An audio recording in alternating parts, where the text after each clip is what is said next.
Hey, what is up guys? Welcome back to the channel and welcome back to Gran Turismo 7. It is that time once again for the weekly challenges to refresh. And what was possibly one of the weakest weeks I've ever seen last week, it does seem like things are on the rise. This week we're looking at a new special event and way over 1 million credits just for completing all 5 of these events. They're relatively short overall, taking around about an hour maximum to get these done and dusted, if not less. So let's have a look what is on offer this week for February week 2. As you can see, 5 events as usual, the first of which is the Japanese FF Challenge 450 taking place at the High Speed Ring, one of the very early in-game events. Then once again we have the return of the Silvia Sisters, this time over at Willow Springs International on the streets of Willow layout. Then we have our new special event for this week. Thank goodness it's much better than the Teslas that we saw this week. It's going to be the return of the Radical SR3s. Once again, I'm going to say to Polyphony that you need to make all of these their own set menu books or something hidden away in the manufacturer's brand central for each of these cars. They're absolutely excellent and they feel like a massive throwback to Gran Turismo games of old. After that though, we move on to the American Clubman Cup 700 over at Trial Mountain. That is a 5-lap sprint event, a little bit on the boring side for me totally, to be honest. There is actually no PP rating limit on that one, so if you want to go for something like the Tomahawk S, which is the road going version of the Tomahawk, you actually can go ahead and do that and get that one done very quickly. And then finally we move over to the WTC 900 once again for the Autopolis race. Again, looking like a fairly decent race that could have been weather based and such, but sadly it just isn't meant to be. As far as I know, it always remains dry there. In terms of reward, we have a parts ticket once again. Then we move on to 200,000 credits and then 500,000 credits. With the bonus for completing these events, you're looking at way over 1 million credits for these ones. So let's have a look at the Japanese FF Challenge 450 for event number 1 of the week. Now typically I'd recommend just one of the Honda Type R vehicles that are front wheel drive for this one. Something like the Integra or any of the Type Rs will get this one done nice and easy. They're typically the best of the FF layout Japanese cars. One thing I did notice when I went through sort of the roster of vehicles that are available, also having multiple versions of each vehicle and having all the cars in the game, is that there's just so few of them that are actually, you know, able to compete in this event. Now it is open on the PP limit, although it does recommend 450. That is just typically what the AI will sit at. You can get this one done with pretty much anything. I went for a K20 swapped Integra and just absolutely smashed this event out the water. I don't think anyone's going to have any real problems with this one, to be totally fair. Even if you was using a bog standard vehicle, as long as it's got relatively high top speed to go with the obvious high speed ring, you shouldn't have any issues getting this one done and dusted, even on the harder difficulties. As you can see, I'm running it on hard difficulty here, and by the time we came to the end, I'd blasted out over a 40-second lead in only a couple of laps, and that is going to give us tick number 1 for the week, which obviously means we're in for a reward for completion. So in terms of the cash for this one, 10,500 credits with the clean race bonus. Not too much to begin with, but the payouts are going to improve once we get to event 3 onwards. That is going to give us our pot ticket for the week. Honestly, I just don't like this ticket. For me, it's completely pointless, and it will always give you a reward for a car that you're probably never going to use. Now in terms of event number 2, it's the return of the Silvia Sisters once again, this time at the streets of Willow Springs layout. So obviously limited to Silvia cars only. There's plenty of them. This is obviously Gran Turismo, so we have a ton of different generations of Silvia to choose from. Just pick your favorite and absolutely go for it.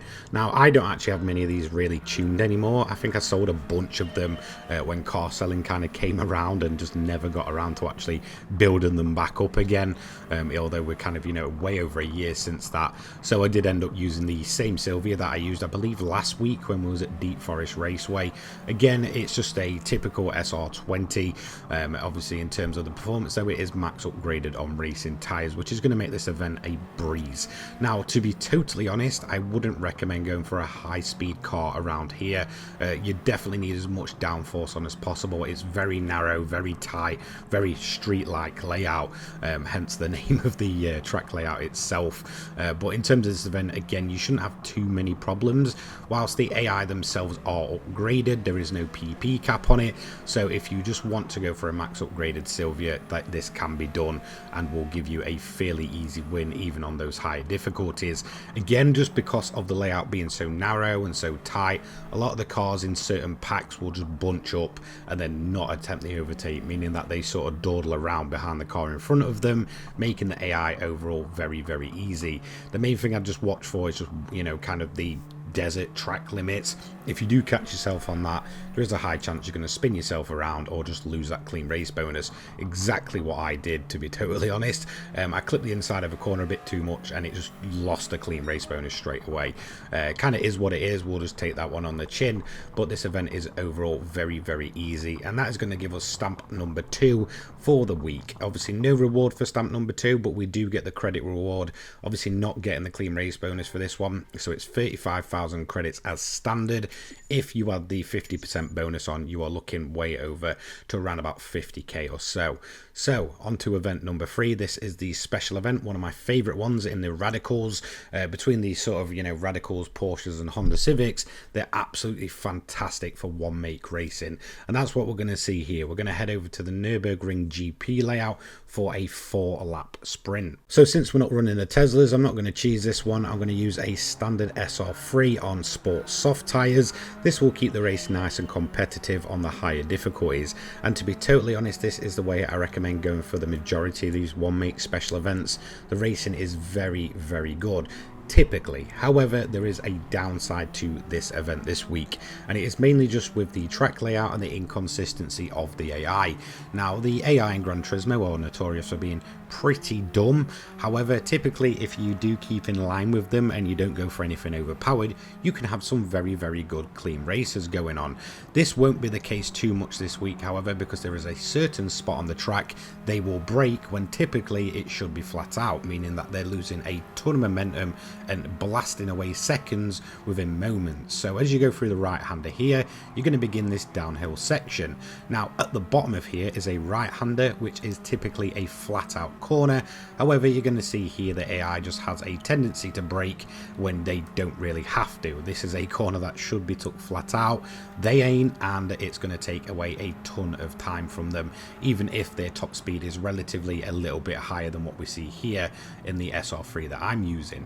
So again, we're just going to work our way as cleanly as possible through the field. You do want to try and nab that clean race bonus. It is worth a fair chunk of change, around about 135k just for completing this event, I believe, or in that kind of area. So it's paying out relatively decent in comparison to the majority of the events we saw last week. Last week was absolutely terrible from start to finish.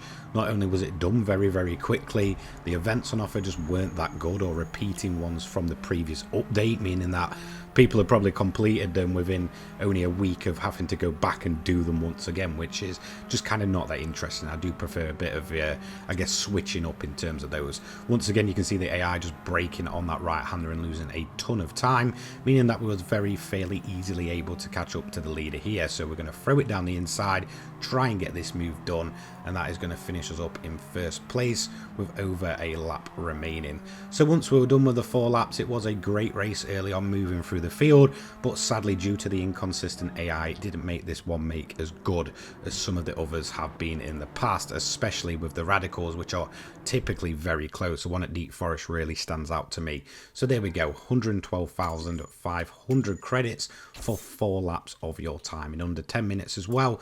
Tick number 3 is going to give us about 200k on top of that one. So just for that 4-lap sprint there, we're taking away around about 300,000 credits. Event number 4 is a bit of a weird one in my opinion. This is the American Clubman Cup 700 at Trial Mountain. It's a 5-lap sprint event, which is typically on the shorter side than what we usually see for these events. Now, if they are on the shorter side, they will usually be PP capped. However, this one is not, meaning that you can pretty much use anything you want to do. I went for my C8 Corvette, Unfortunately, I haven't got the tune kind of corrected since the physics change over a year ago.